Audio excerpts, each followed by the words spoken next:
گھر میں شادی کی تیاریاں عروج پر تھیں۔ ہر طرف گہما گہمی تھی، گھر مہمانوں سے بھرا ہوا تھا، رنگ برنگے ملبوسات،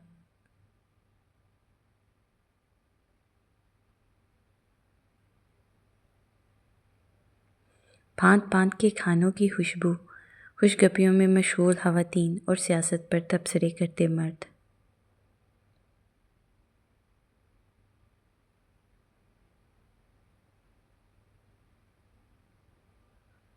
شام میں گیتوں کی تقریب کے لیے لباس منتخب کرتی لڑکیاں اور دھڑا دھڑ استری کرتی ملازمائیں۔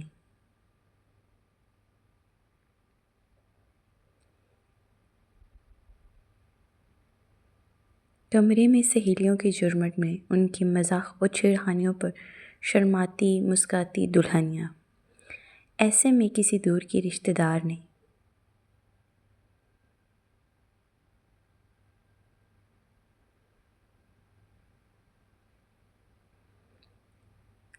پوچھا، یمنا، سنیرا بھابی کہاں ہیں؟ اور برہان بھی نظر نہیں آ رہا؟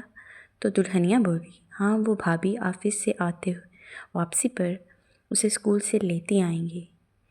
کاش زاویان بھائی نہ جاتے تو آج سنیرا بھابی آفس اسکول گھر کے درمیان گھن چکر نہ بنی ہوتی، اتنی ہنسمکھ اور ہوش باش رہتی تھیں۔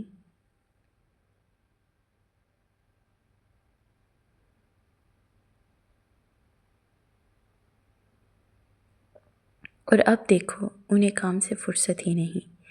2 دن ہو گئے مجھے تو ان کی شکل دیکھنا بھی نصیب نہیں ہوئی۔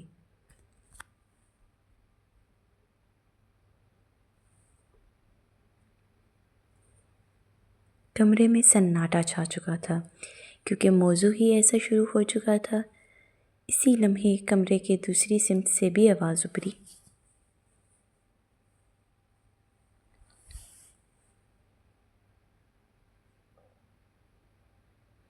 ویسے کیا زاویان شادی کے لیے نہیں آئے گا؟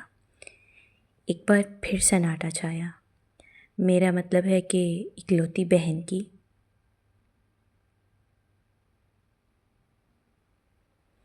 شادی ہے، اور دوسری طرف کزن بھی تو بھائیوں سے بڑھ کر ہے، دوہرے رشتے دوہرے ناطے، آنا چاہیے تھا نا ان کو بھی۔ خاموشی مزید گہری ہوئی۔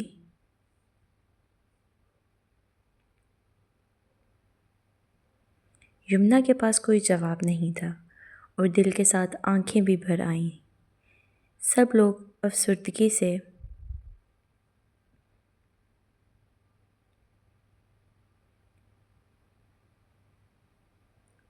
یمنا کو اور افسوس سے اس محترمہ کو دیکھ رہے تھے جس نے یہ بات شروع کر کے رنگ میں بھنگ ڈال دی تھی۔ سب کی نظریں خود پر دیکھ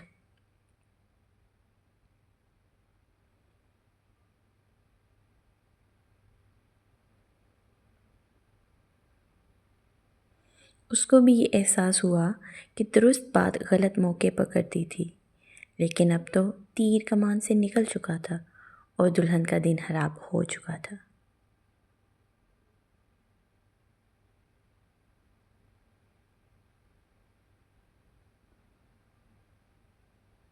اگر جو اس کی بھابھی کو پتہ چلتا کہ کسی نے دلہن کا دن خراب کیا ہے تو پھر سب کو سب سوالوں کے جواب مل جاتے، تسلی کے ساتھ۔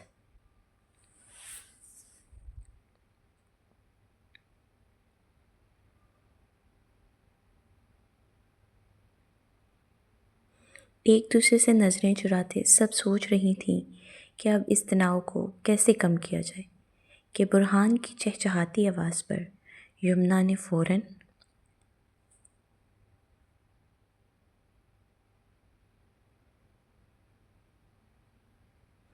آنکھیں صاف کیں اور آواز کی سمت متوجہ ہوئی۔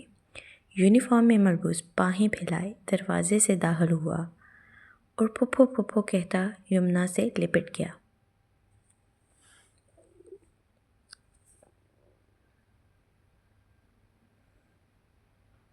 اب میں اسکول نہیں جاؤں گا۔ کیوں بھائی، ہمارا شیر کس خوشی میں اسکول نہیں جائے گا؟ مما نے کہا ہے اب میں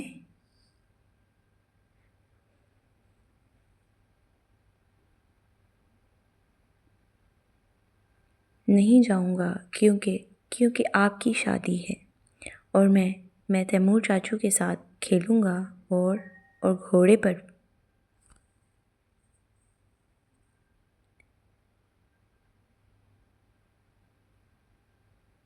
بھی بیٹھوں گا۔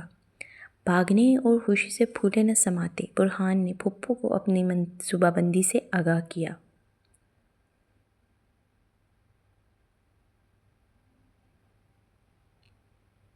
مما کدھر ہے وانی؟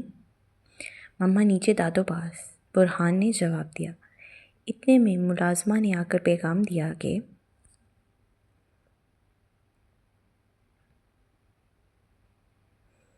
برہان کو اس کی مما کپڑے تبدیل کرنے کے لیے بلا رہی ہیں۔ اٹھ کر اپنے کمرے کی طرف بڑھ گیا۔ بے شک اس کا دل پھپھو سے چپکے رہنے کا تھا۔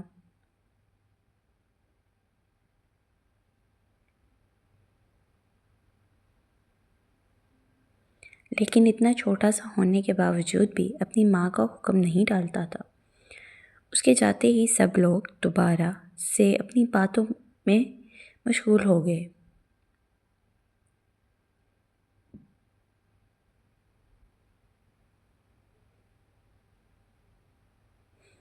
کسی نے غلطی سے بھی پھر وہ موضوع نہیں چھیڑا۔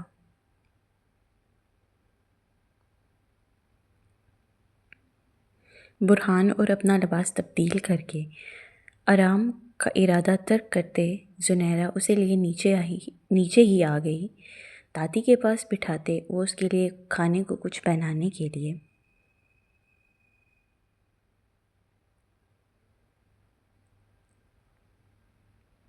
کچن کی طرف بڑھی تھی۔ اس سے پہلے کہ کچن میں داخل ہوتی برہان کی آواز پر اس کے قدم تھمے تھے۔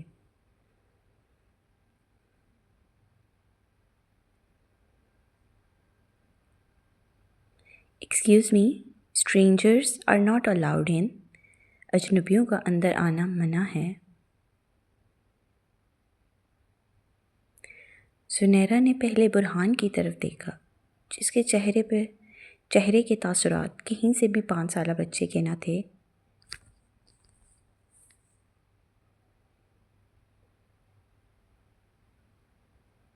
اور پھر جب اس کی نظروں کے تعاقب میں دیکھا تو سانسیں جیسے تھمیں اور دل تو شاید دھڑکنا ہی بھول گیا تھا۔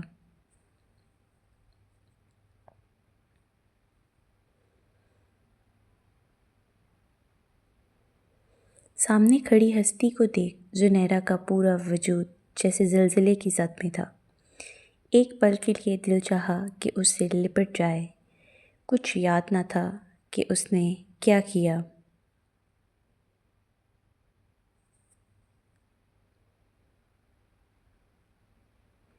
بس وہ سامنے تھا تو کچھ اور یاد نہ تھا۔ کچھ اور یاد رہتا ہی کہاں تھا جب وہ یاد ہوتا تھا تو پھر اس کی نظروں نے ایک بچی کا ہاتھ تھامے۔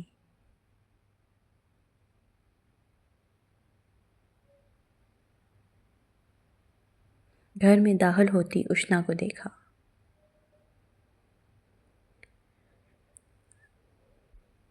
وضو ٹوٹ گیا۔ یادیں، درد، اذیت سب لوٹ آئے۔ سانسیں چل پڑیں، دماغ دل پر حاوی ہوا۔ لمحوں میں دل کی چاہت کو کچل کر وہ کچن کی جانب بڑھ گئی۔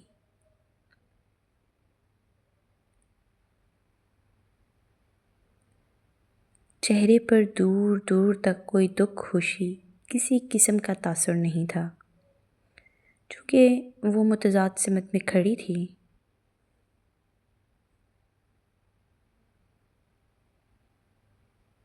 اس نے تو آتے سب لوگ دیکھے مگر نوواردوں نے اس سے نہ دیکھا تھا۔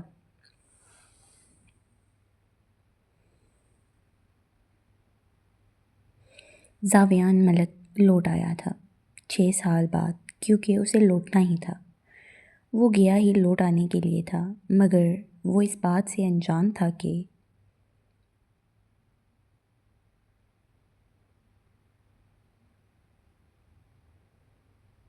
اسے دیر ہو چکی تھی، شاید بہت زیادہ دیر، کیونکہ اس کے لوٹنے سے بہت پہلے اس کا سب کچھ لٹ چکا تھا۔ اپنے نقصان سے انجان اس وقت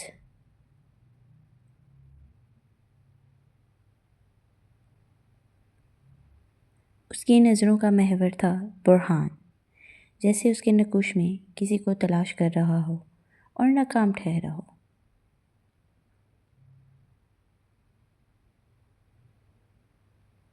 جہاں حال میں موجود باقی لوگ حیرانی کی زیادتی کا شکار تھے، تو کچھ کی یادداشت میں اپنی زندگیوں کے تلخ لمحات کسی فلم کی طرح چلنے لگے۔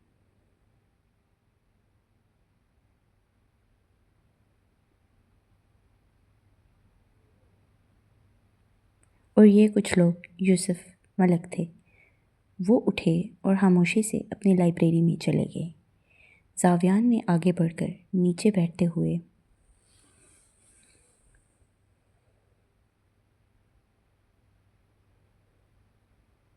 برہان کے ہاتھ تھامتے ہوئے کہا، "I am not a stranger kid." وہ مسکراتے ہوئے بولا، "لیٹ می گیس، آپ مریم آپی کے بیٹے ہو؟"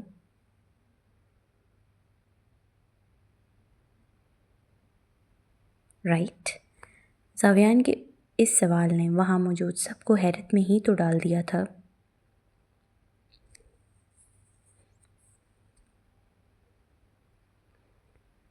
تو کیا زاویان انجان تھا؟ ہر بات سے، ہر واقعے سے سب کے ذہنوں میں یہ سوالات تھے۔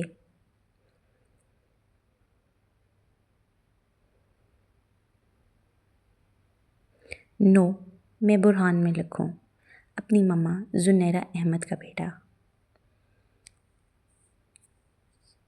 برہان کے الفاظ پر اب زلزلوں کی زد میں جو وجود تھا وہ زاویان ملک کا تھا۔ برہان جواب دے کر رکا نہیں بلکہ کچن میں موجود اپنی ماں کے آغوش میں چلا گیا۔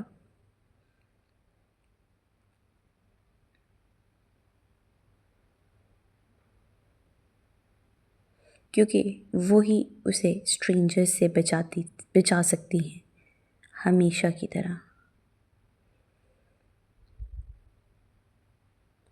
پیچھے زاویان ملک نے ہوش میں آتے ہی سوالیہ نظروں سے اپنی ماں حبیبہ بیگم کی جانب بڑھتے ہوئے انہیں گلے لگایا۔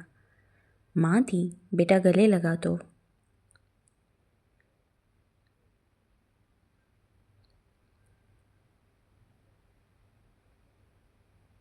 پل میں 6 سال ہوا میں تخیل ہوتے محسوس ہوئے۔ کچھ وقت بعد ان سے الگ ہو کر جب اس بچے کا پوچھا تو ماں کا نظر چرانا شدت سے محسوس کیا۔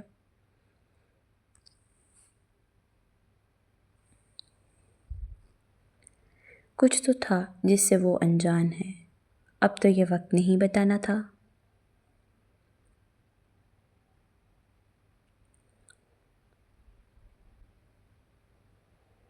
اتنے لمبے سفر سے آئے ہو، کچھ آرام کر لو، میں گیسٹ روم سیٹ کرواتی ہوں، تب تک تم سب سے مل لو، حبیبہ بیگم نے کہا تھا۔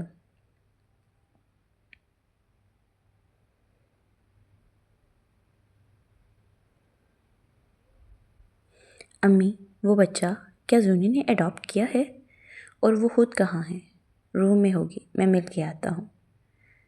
تم جا کر آرام کرو، بعد میں مل لینا۔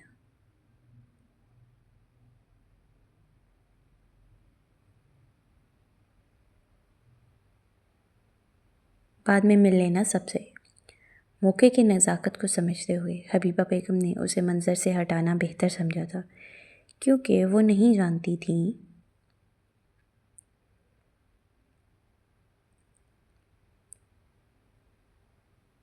کہ اسے یہاں دیکھ کر باقی سب کے تاثرات کیا ہوں گے، اور یہ کہ سچ جان کر اس کا اپنا ریئیکشن کیا ہوگا۔ تو اس سچویشن میں اس کا منظر سے ہٹنا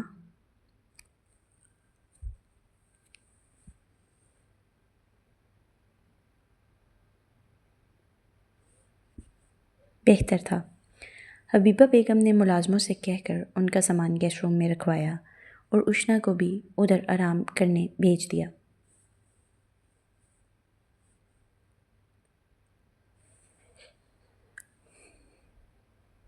باقی سب لوگ باری باری آئے اور اس سے گلے ملتے ہی دائیں بائیں ہو گئے۔ اب وہ اتنے مہذب تو تھے ہی کہ گھر والوں کو آپس میں باتوں اور گلے شکوے کرنے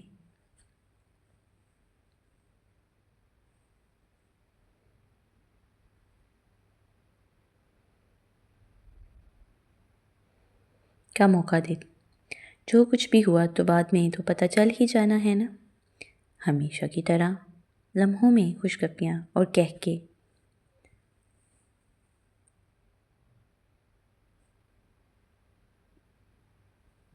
سناٹے میں بدل گئے، جیسے یہاں تو کوئی زیرو موجود ہی نہ ہو۔ پلوں میں یہ خبر یمنا تک پہنچی تو وہ بھی دھڑکتے دل کے ساتھ نیچے آئی۔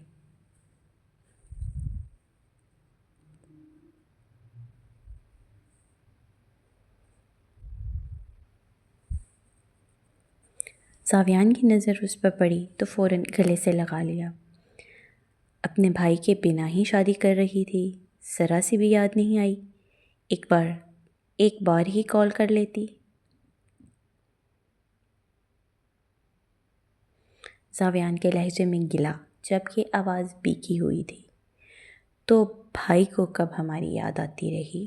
سارے شکوے، سارے گلوں کا حق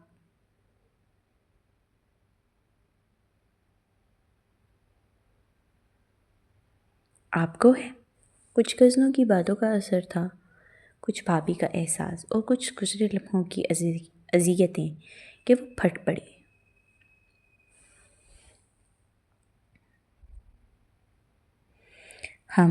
ہماری تکلیف، ہمارے مان، ہمارے شکوے وہ کوئی معنی نہیں رکھتے۔ خود تو چلے گئے تھے، ہمارا سوچا تھا آپ نے؟ کبھی پوچھا کہ ہم زندہ ہیں یا مر گئے؟ دنیا نے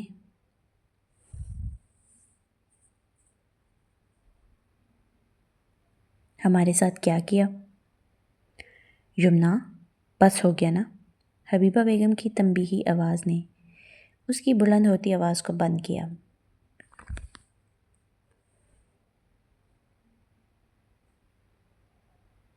امی آپ اب بھی کمرے میں جاؤ، اپنے مہمانوں سے بھرا پڑا ہے گھر، سب موجود ہیں، تماشا کرنے کی ضرورت نہیں ہے۔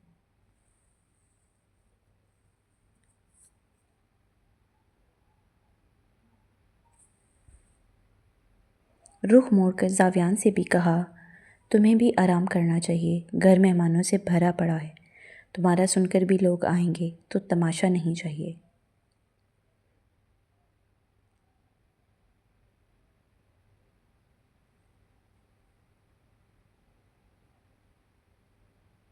امی، زاویان جانتی ہوں میں بہت بڑے ہو چکے ہو، فی الحال کے لیے سن لو میری بات، یہ وقت تمہارے سوال و جواب کا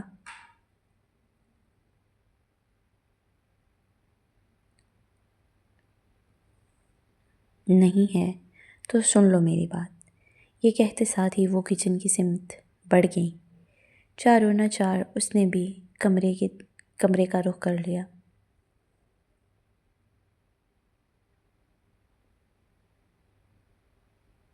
سیڑھیاں چڑھتے کئی خوبصورت یادیں ذہن کے پردے پر تازہ ہوئیں۔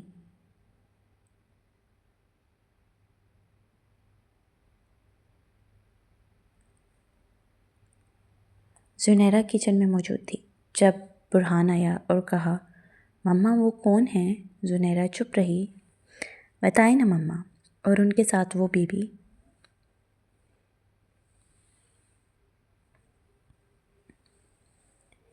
وہ بیبی بھی تھی، کتنی پیاری ہے نا، مجھے بھی اپنے لیے بہنا لینی ہے۔ برہان، خاموشی سے کھانا کھاتے ہیں بیٹے۔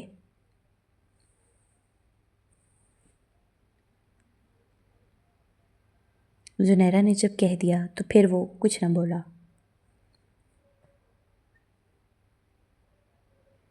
کمرے میں داخل ہوتے ہی نگاہوں نے بے ساختہ اس کے مکین کو ڈھونڈا۔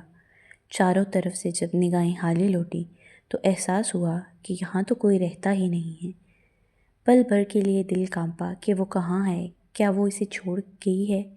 دل چاہا کہ چیخ چیخ کر اسے بلائے، لیکن ماں کی بات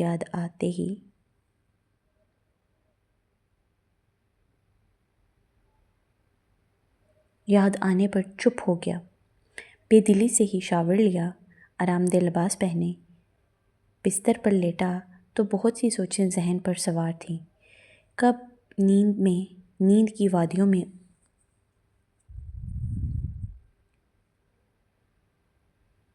اترا پتہ ہی نہ چلا۔